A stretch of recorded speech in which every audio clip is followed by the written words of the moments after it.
It's time to stay focused. Rub elbows with everybody so people can stop calling you weird. Why are you so antisocial? Because I'm trying to get it. Why are you out there practicing in the hot sun when ain't nobody else out there? Because I'm trying to get it. Why are you not clubbing like every time I text you and invite you to go do something fun and cool, you always studying? Because I'm trying to get it. None of us wake up and say, today is the day I destroy my life. What we do is we make these teeny tiny decisions all day long. We don't even realize it. All day long, these tiny decisions that take you so far off track. And then you wake up like I did and you look at your life and you think, how the hell did I get here? And you have no idea. If you understand completely what I'm going to tell you from this moment on, your life will never be the same again. The things you want just seem to fall in line. And from now on, you won't have the problems, the worries, the gnawing lump of anxiety that perhaps you've experienced before. They'll be things of the past. Here's the key to success. We become what we think about.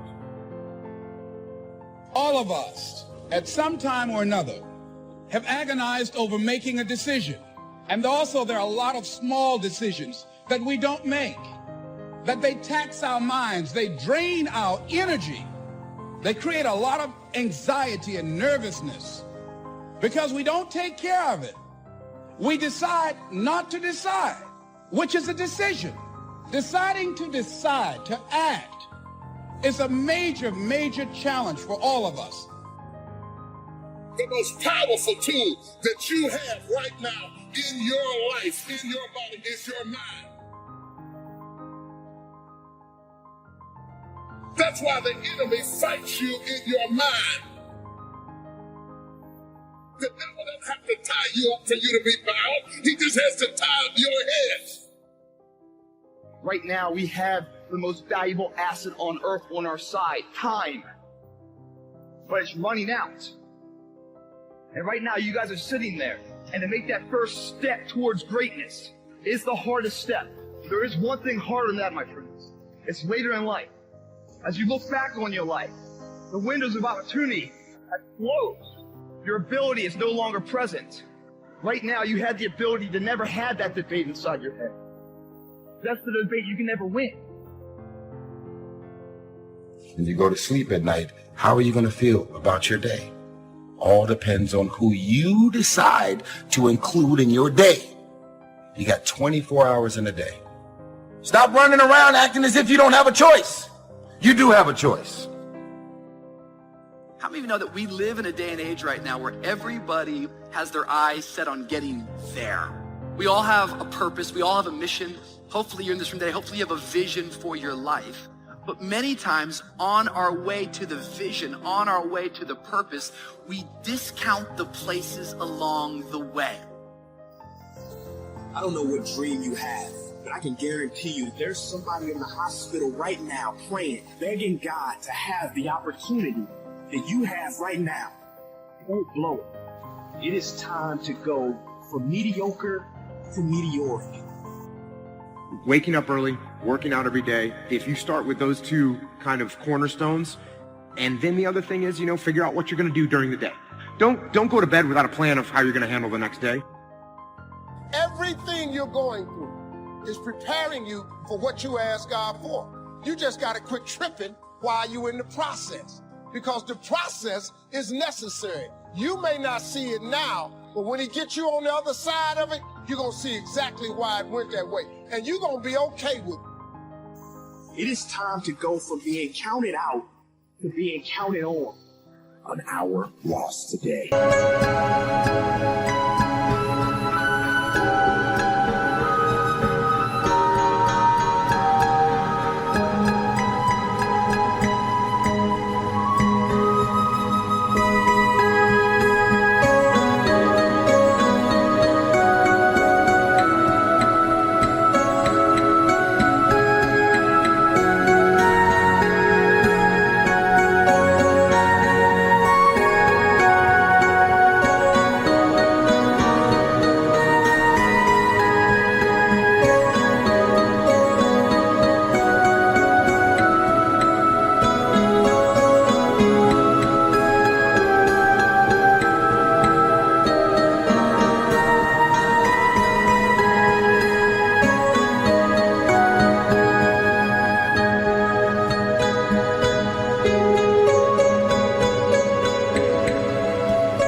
to go forward or to go back.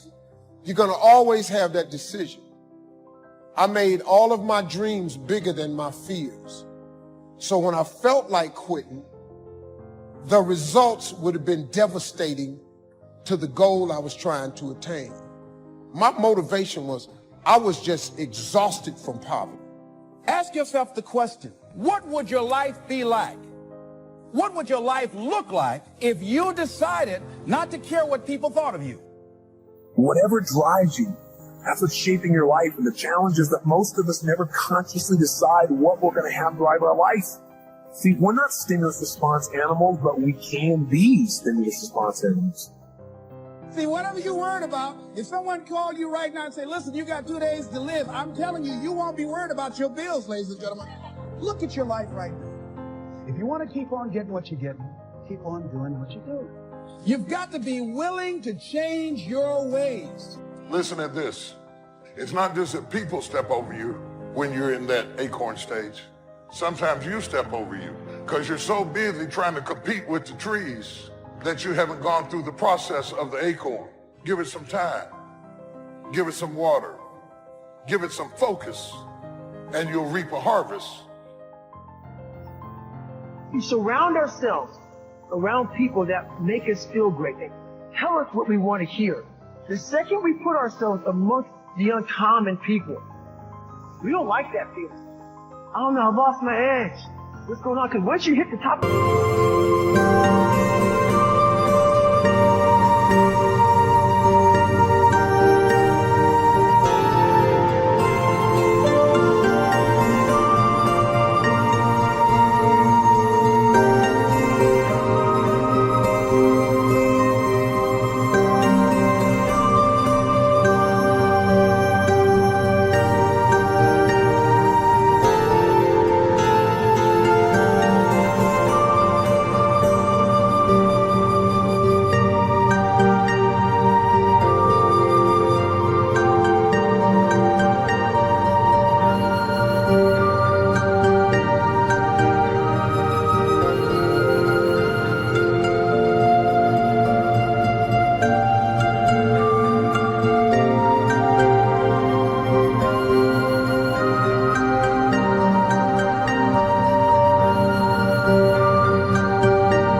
guess what happened? I'm good. I'm good. So you wonder why you're falling down now. Because once you reach the top of the mountain, you got to build another one. That's mediocrity. There's a lot of people in mediocrity who have a nice resume, but they're one-timers, man. You do have a choice. You love rumors. You love issues. You love problems. You love people calling you with their problems. You love it. That's why at the end of every night you are drained, because you are submerged yourself in dysfunctional things, people, and situations. People who are leaders always have a great dream. They're thinking ahead. They're planning ahead. It's a dream that drives you. It affects how you talk. It affects how you think. It affects how you live. And don't be a dream killer. You see, George Bernard Shaw said, listen to this, dream of things that never were and ask, why not? Takes guts. You got to dig down deep to cut it out. Keep on going again and again and again until you make it happen, because you know that it's possible. Now, what do you do during the hard times, Les? You must have faith.